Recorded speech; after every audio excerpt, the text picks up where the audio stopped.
சூரா அல் ஃபுர்கான். அளவற்ற அருளாளனும் நிகரற்ற அன்புடையோனுமாகிய அல்லாஹுவின் திருப்பெயரால் துவங்குகின்றேன். உலகத்தார் யாவரையும் அச்சமூட்டி எச்சரிக்கை செய்வதற்காக சத்தியத்தையும் அசத்தியத்தையும் தெளிவாக பிரித்து அறிவிக்கும் இவ்வேதத்தை தன் அடியார் மீது இறக்கியவன் மிக்க பாக்கியமுடையவன். அந்த நாயன் எத்தகையவன் என்றால், வானங்கள் பூமி ஆகியவற்றின் ஆட்சி அவனுக்கே உரியது. அவன் தனக்கென ஒரு மகனை எடுத்துக் கொள்ளவில்லை. அவனுடைய ஆட்சியில் அவனுடைய கூட்டாளி எவரும் இல்லை.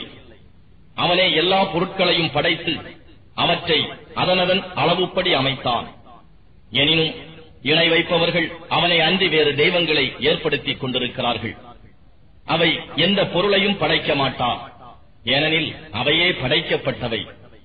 இன்னும் அவை தங்களுக்கு ஏற்படும் தீமையையோ இன்னும் நன்மையையோ உண்டாக்கிக் கொள்ள இயலாதவை. மேலும் அவை உயிர்ப்பிக்கவோ மரிக்கச் செய்யவோ மீண்டும் உயிர் கொடுத்து எழுப்பவோ இயலாதவையாகவும் இருக்கின்றன. இன்னும் இது அல் குர்ஆன் பொய்யே அன்றி வேறில்லை. இதை இவரே இட்டுக் கட்டிக் கொண்டார். இன்னும் மற்ற மக்கள் கூட்டத்தாரும் இதில் அவருக்கு உதவி புரிந்துள்ளார்கள் என்றும் நிராகரிப்பவர்கள் கூறுகின்றனர். ஆனால் இப்படி கூறுவதன் மூலம் திடனாக அவர்களே ஓர் அநியாயத்தையும் பொய்யையும் கொண்டு வந்துள்ளார்கள். இன்னும் அவர்கள் கூறுகிறார்கள், இன்னும் அவை முன்னோர்களின் கட்டுக்கதைகளே, இவற்றை இவரே எழுதுவித்துக் கொண்டிருக்கிறார். ஆகவே அவை அவர் முன்னே காலையிலும் மாலையிலும் ஓதி காண்பிக்கப்படுகின்றன.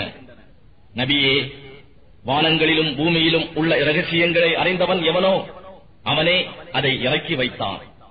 நிச்சயமாக அவன் மிக மன்னிப்பவனாகவும் மிக்க கிருபை செய்வோனாகவும் இருக்கின்றான் என்று கூறுவீராக. மேலும் அவர்கள் கூறுகிறார்கள், இந்த ரசூலுக்கு என்ன? இவர் மற்றவர்களைப் போலவே உணவு உண்கிறார், கடை வீதிகளில் நடக்கிறார். இவருடன் சேர்ந்து அச்சமூட்டி எச்சரிப்பதற்காக ஏன் ஒரு மலக்கு வானவர் அனுப்பப்பட்டிருக்க வேண்டாமா? அல்லது இவருக்கு ஒரு புதையல் அளிக்கப்பட்டிருக்க வேண்டாமா?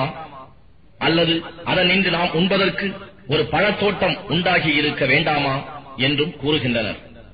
அன்றியும் இந்த அநியாயக்காரர்கள் மோமீன்களை நோக்கி, சூனியம் செய்யப்பட்ட ஒரு மனிதரையே அன்றி வேறு எவரையும் நீங்கள் பின்பற்றவில்லை என்றும் கூறுகிறார்கள். நபியே, உமக்காக அவர்கள் எத்தகைய உவமானங்களை எடுத்துக் கூறுகிறார்கள் என்பதை நீர் பாரும். அவர்கள் வழிகிட்டு போய்விட்டார்கள். ஆகவே அவர்கள் நேரான மார்க்கத்தை காண சக்தி பெற மாட்டார்கள். நபியே, இந்நிராகரிப்போர் சொல்வதை விட மேலான சுவன தோட்டங்களை உமக்காக உண்டாக்குவானே, அந்த நாயன் பாக்கியம் மிக்கவன். அவற்றின் கீழே ஆறுகள் சதா ஓடிக்கொண்டிருக்கும். இன்னும் உமக்காக அங்கு மாளிகைகளையும் அவன் உண்டாக்குவான். எனினும் அவர்கள் இறுதி விசாரணை காலத்தையே பொய்ப்பிக்க முற்படுகின்றனர். ஆனால் நாம் அந்த காலத்தை பொய்ப்பிக்க முற்படுபவனுக்கு நரக நெருப்பை சித்தம் செய்திருக்கிறோம்.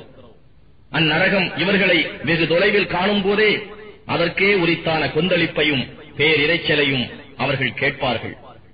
மேலும் அந்நரகத்தின் ஒரு நெருக்கமான இடத்தில் அவர்கள் சங்கிலியால் கட்டி எறியப்பட்டால் அவ்வேதனையை தாங்க மாட்டாமல் அதைவிட அழிவே மேல் என அங்கே வேண்டி அழைப்பார்கள்.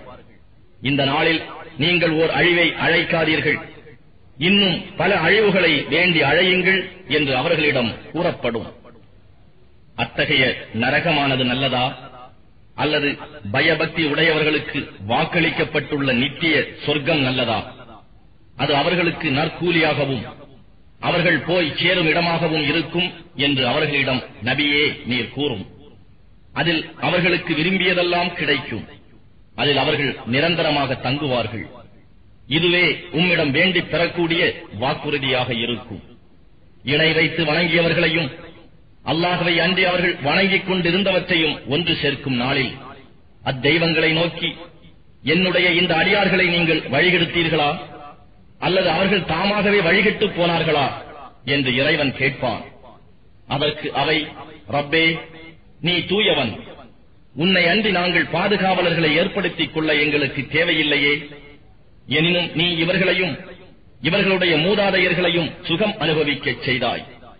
அவர்களோ உன் நினைப்பை மறந்தார்கள், மேலும் அழிந்து போகும் கூட்டத்தார் ஆனார்கள் என்று கூறும். இறைவன் இணை வைப்பவர்களிடம் இவை வழிகெடுத்தன என்று நீங்கள் சொல்லியதையெல்லாம் திடனாக இவை பொய்யாக்கிவிட்டன. ஆகவே இப்போது வேதனையை தடுத்துக் கொள்ளவோ உதவி பெற்றுக் கொள்ளவோ நீங்கள் சக்தி பெற மாட்டீர்கள்.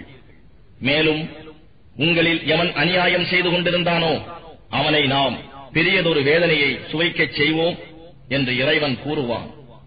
நபியே, இன்னும் உமக்கு முன்னர் நாம் அனுப்பிய தூதர்களெல்லாம் நிச்சயமாக உணவு அருந்துபவர்களாகவும் கடை வீதிகளில் நடமாடுபவர்களாகவும் தாம் இருந்தார்கள். மேலும் நாம் உங்களில் சிலரை மற்றும் சிலருக்கு சோதனையாக்கி இருக்கிறோம். ஆகவே நீங்கள் பொறுமையுடன் இருப்பீர்களா? உம்முடைய ரப்பு யாவற்றையும் உற்று நோக்கியவனாகவே இருக்கின்றான். மேலும் மறுமையில் நம் சந்திப்பை வேண்டி விரும்பாது இருக்கிறார்களே அவர்கள், எங்களிடம் ஏன் மலக்குகள் அனுப்பப்படவில்லை அல்லது ஏன் நாம் நம்முடைய இறைவனை காண முடியவில்லை என்று கூறுகிறார்கள். திடமாக அவர்கள் பெருமை அடித்துக் கொண்டிருக்கிறார்கள். மேலும் மிகவும் வரம்பு கடந்து சென்று விட்டனர். அவர்கள் மலக்குகளை காணும் நாளில் அக்குற்றவாளிகளுக்கு நற்செய்தி எதுவும் அன்றைய தினம் இராது. மலக்குகள் தம்மிடம் வர வேண்டும் என கூறுபவர்கள் அவர்களை காணும் போது அபயம் அபயம் என்று அவர்கள் கூறுவார்கள். இன்னும் நாம் அவர்கள் இம்மையில் செய்த செயல்களின் பக்கம் முன்னோக்கி அவற்றை நன்மை எதுவும் இல்லாது பரத்தப்பட்ட புழுதியாக ஆக்கிவிடுவோம்.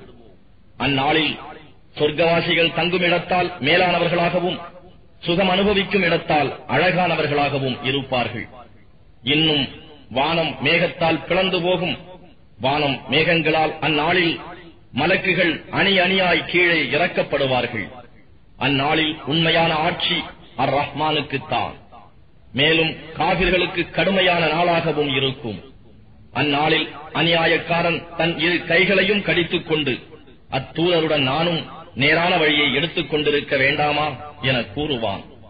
எனக்கு வந்த கேடே, என்னை வழிகெடுத்த ஒருவனை நண்பராக ஆக்கிக் கொள்ளாது இருந்திருக்க வேண்டாமா? நிச்சயமாக என்னிடம் நல்லுபதேசம் வந்த பின்னரும் அதிலிருந்து அவன் என்னை வழிகெடுத்தானே. அந்த ஷைத்தானும் மனிதனுக்கு மிகவும் சதி செய்பவனாக இருந்தானே என்று புலம்புவான். என்னுடைய ரப்பே, நிச்சயமாக என் சமூகத்தார் இந்த குர்ஆனை முற்றிலும் புறக்கணித்து ஒதுக்கிவிட்டார்கள் என்று நம் தூதர் கூறுவார். மேலும் இவ்வாறே நாம் ஒவ்வொரு நபிக்கும் குற்றவாளிகளிலிருந்து பகைவரை உண்டாக்கினோம். இன்னும் உம்முடைய ரப்பு உமக்கு நேர்வழி காட்டியாகவும் நல் உதவி புரிபவனாகவும் இருக்க போதுமானவன். இன்னும் இவருக்கு இந்த குர்ஆன் மொத்தமாக ஏன் ஒரே தடவையில் முழுதும் இறக்கப்படவில்லை என்று நிராகரிப்போர் கேட்கிறார்கள்.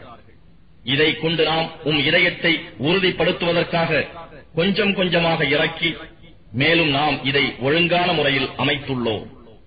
அவர்கள் உம்மிடம் எவ்விதமான உபமானத்தை கொண்டு வந்தாலும் அதைவிடவும் உண்மையானதும் அழகானதுமான ஒரு விளக்கத்தை கொடுக்காமல் இல்லை.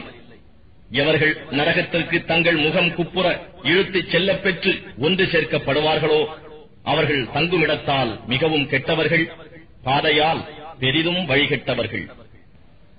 மேலும் நிச்சயமாக நாம் மூசாவுக்கு தௌராத் வேதத்தை கொடுத்தோம். இன்னும் அவருடன் அவருடைய சகோதரர் ஹாரூனை அமைச்சராகவும் ஏற்படுத்தினோம். ஆகவே நாம் நீங்கள் இருவரும் நம் அத்தாட்சிகளை பொய்ப்பித்தார்களே,